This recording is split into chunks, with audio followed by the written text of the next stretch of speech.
World senior citizen day, pension से इलाज तक देश में बुजुर्गों के लिए योजनाएं। वर्ल्ड सीनियर सिटीजन डे की शुरुआत अमेरिकी राष्ट्रपति डोनाल्ड रीगन ने साल 1988 में की थी। उन्होंने 19 अगस्त को इस निमित्त बने घोषणा पत्र पर हस्ताक्षर किया और 21 अगस्त को ये खास दिन मनाने के लिए तय किया गया। 2 साल बाद साल 14 दिसंबर 1990 में संयुक्त राष्ट्र संघ ने एक प्रस्ताव पास किया। तब से यह पूरी दुनिया में मनाया जाने लगा। तभी से यह खास दिन 60 वर्ष से ऊपर के नागरिकों को सम्मान देने, उनके जीवन को बेहतर बनाने वाली योजनाओं आदि के लिए जाना जा रहा है। भारत में बुजुर्ग समाज का महत्वपूर्ण हिस्सा हैं। उनके सुरक्षित, स्वस्थ और सम्मानजनक जीवन के लिए केंद्र एवं राज्य सरकारों ने कई योजनाएं और कल्याणकारी कदम उठाए हैं। ये योजनाएं वित्तीय सुरक्षा, स्वास्थ्य सेवा, दैनिक जीवन की सुगमता और कानूनी संरक्षण से जुड़ी हैं। आर्थिक मदद और पेंशन योजनाएं। इंदिरा गांधी राष्ट्रीय वृद्धावस्था पेंशन योजना।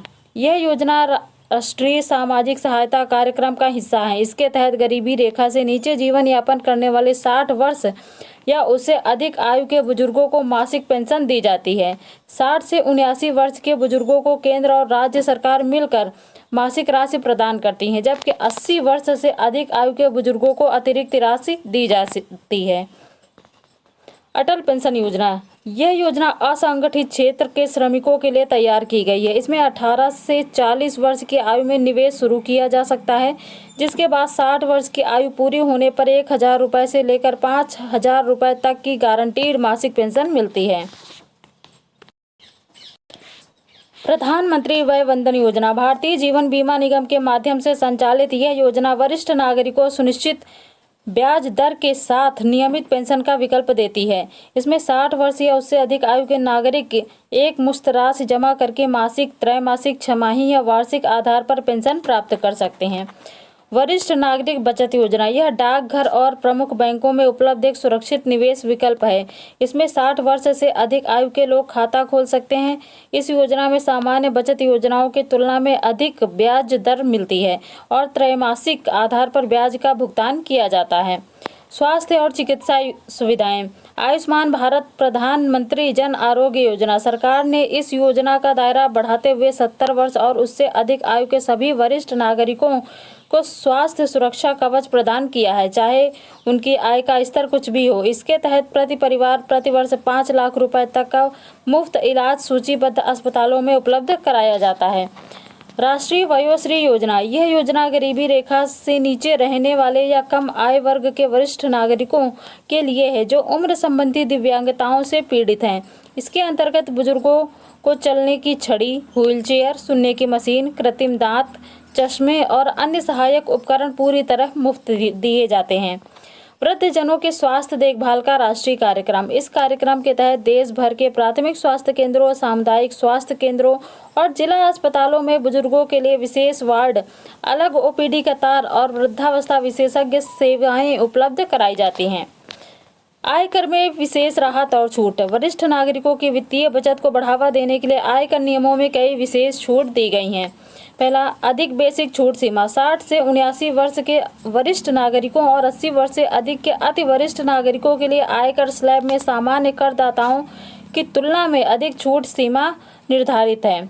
ब्याज आय पर छूट। बैंक और डाकघर में जमा राशि पर मिलने वाले ब्याज पर वरिष्ठ नागरिक आयकर अधिनियम की धारा 80 TTB के तहत 50,000 रुपये तक की छूट प्राप्त कर सकते हैं।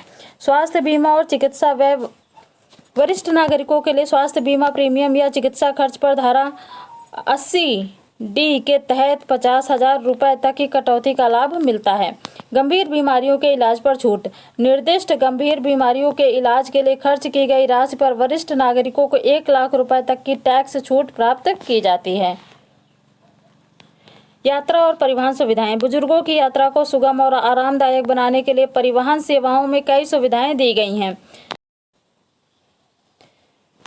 पहला, भारतीय रेलवे की सुविधाएं। वरिष्ठ नागरिकों के लिए ट्रेनों में निचले बर्थ का विशेष कोटा निर्धारित रहता है। इसके साथ ही बड़े स्टेशनों पर व्हीलचेयर, बैटरी चालित गाड़ियां और अलग टिकट काउंटर की सुविधा मिलती है। अगला, हवाई यात्रा पर छूट। प्रमुख घरेलू एयरलाइंस वरिष्ठ नागरिकों को बेस फेयर पर विशेष प्रतिशत की छूट प्रदान करती हैं। इसके अलावा हवाई अड्डों पर प्राथमिक बोर्डिंग और व्हीलचेयर सहायता भी दी जाती है।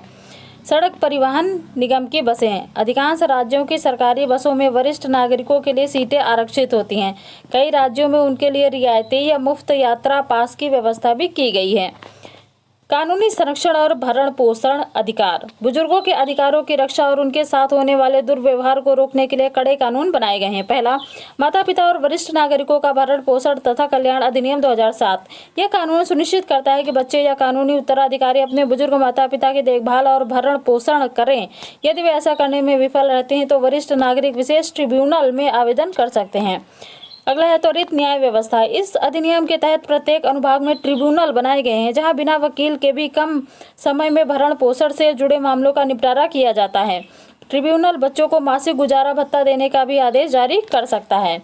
देखभाल और डिजिटल सहायता। बुजुर्गों की सामाजिक और मानसिक जरूरतों को ध्यान में रखते हुए सरकार अन्य कल्याणकारी कदम भी उठा रही है, जैसे राष्ट्रीय वृद्धजन कार्य योजना। इस योजना के तहत गैर सरकारी संगठनों की मदद से वृद्धाश्रम, डे केयर सेंटर और मोबाइल मेडिकल यूनिट्स संचालित की जाती हैं जहां बेसहारा बुजुर्गों को भोजन, आश्रय और दवाइयां मिलती हैं। अगला है एल्डर लाइन 14567। यह वरिष्ठ नागरिकों के लिए एक राष्ट्रीय टोल फ्री हेल्पलाइन नंबर है। इसके माध्यम से बुजुर्गों को कानूनी सलाह, स्वास्थ्य जानकारी, भावनात्मक सहायता और बेसहारा स्थिति में रेस्क्यू सुविधा दी जाती है। डिजिटल जीवन प्रमाण पत्र। पेंशनभोगियों को अब जीवित रहने का प्रमाण देने के लिए बैंकों के चक्कर नहीं लगाने पड़ते। वे बायोमेट्रिक या चेहरे की पहचान तकनीक से घर बैठे डिजिटल लाइफ सर्टिफिकेट जमा कर सकते हैं। इस तरह हम पाते हैं कि भारत सरकार और राज्य सरकारों द्वारा चलाई जा रही इन योजनाओं का मुख्य उद्देश्य बुजुर्गों को आर्थिक रूप से आत्मनिर्भर बनाना, उन्हें उच्च गुणवत्ता वाली स्वास्थ्य सेवाएं देना और सामाजिक सुरक्षा प्रदान करना है। अधिकारियों कर्मचारियों की लापरवाही से कई जगह बुजुर्गों की सेवा की सटीक लाभ नहीं मिल पा रहा है, जिस पर ध्यान देने की आवश्यकता है।